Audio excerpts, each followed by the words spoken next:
साथियों, मंच पे मंचासीन पदाधिकारी और हमारे एक मीडिया के साथी हैं जो लगभग सभी ब्लॉकों में अपना दौरा करते रहते हैं और केसीएस समाचार हमें लग रहा है कि वो शिक्षकों का एक न्यूज चैनल हो गया है कि प्रतिदिन वो किसी न किसी विद्यालय पर जाकर के हमारे विद्यालयों की खूबियों को, हमारी बातों को शासन प्रशासन तक पहुंचाते हैं। मैं उनका भी धन्यवाद देना चाहूंगा।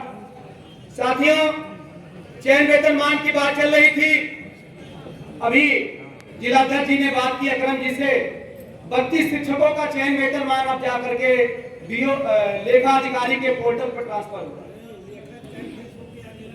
जैसे कैसे और वो आदेश जारी होना है और जैसे जारी होगा वो शिक्षक स्वयं अपने पोर्टल पर जाकर के वो आदेश अपना देख सकता है।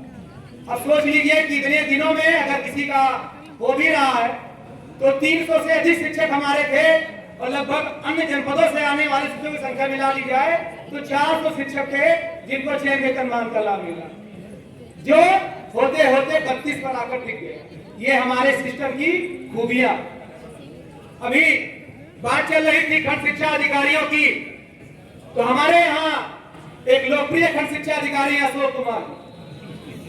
लोकप्रिय मैं इसलिए कहूंगा कि जब उनको काम होता है तो वो जात पात सब भूल जाते हैं, कौन एससी है, कौन ओबीसी है, कौन जनरल है, कौन अन्य कास्ट है, सभी को समाहित कर लेते हैं। जैसे उन पर थोड़ी सी विपत्ति आती है तो वो अपने लोगों को ढूंढने लगते हैं।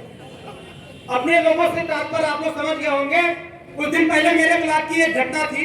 सामने शिक्षिका बैठी है उनके विद्यालय पर, गन्ना समिति का चुनाव था। वो महोदय विद्यालय पर गए और किसी राजनीतिक दबाव में उस विद्यालय पर एक शिक्षिका के ससुर जी को वोट डालना था, डेलीगेट थे, उन पर दबाव बनाया। रात में उनकी मृत्यु हो गई। अगले दिन इनके ऊपर एफआईआर दर्ज हुआ। रात में 11 बजे उन्होंने मुझको फोन किया, दुर्गेश जी मैं जानबूझ के नहीं गया था, मैं दबाव में गया था। मैं फोन भी किया, 3:30 बजे उस विद्यालय पर गया, मेरी गलती थी और किसी प्रकार से हमको बचाइए। बाद में होते हवाते वो वहां के शिक्षक ने, जिस पीड़ित शिक्षिका थी, उन्होंने भी कहा सर हमको कुछ नहीं चाहिए। हम लोगों ने जाकर के थाने पर, गौर थाने पर उनको किसी प्रकार से बचाया।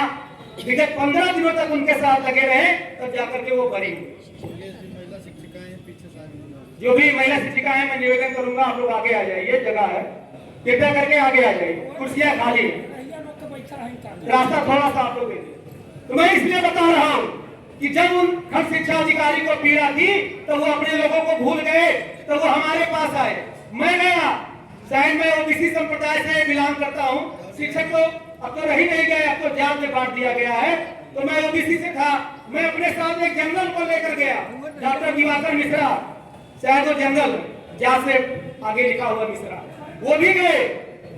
कुछ दिनों के बाद खंड शिक्षा अधिकारी का तांडव जब शुरू हुआ तो मेरे बहुत से साथियों ने बताया कि नहीं साहब बहुत अच्छे हैं और आप लोग उनको परेशान कर रहे हैं। कुछ लोगों को मैंने फोन किया तो कहे नहीं साहब कह रहे हैं देखिए यहाँ पर केवल अपने लोग ही हैं जो हमको चाह रहे हैं, बाकी कुछ और जात के लोगों ने हम लोगों को हमको यहाँ हटाना चाह रहे हैं। तो मैं बताना चाहूंगा, फिर मैंने सर्च किया।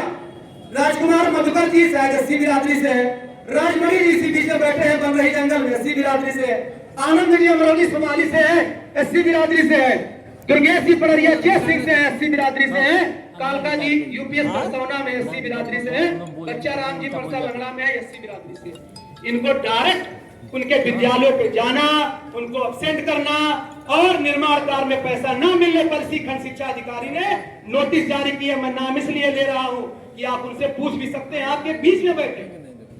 और जब मैं और आगे बढ़ा तो मैंने कहा हो सकता है एससी ना हो, साहब ने ओबीसी को अपना माना हो, तो ओबीसी में दिनेश जी है, यूपीएस बहरामपुर, उनके पैर में चोट लगी थी, वो मेडिकल पर थे, लेकिन उनका मेडिकल उन्होंने निरस्त कर दिया और बाद में जब मैंने दबाव बनाया तब जाके उनका मेडिकल स्वीकृत हुआ।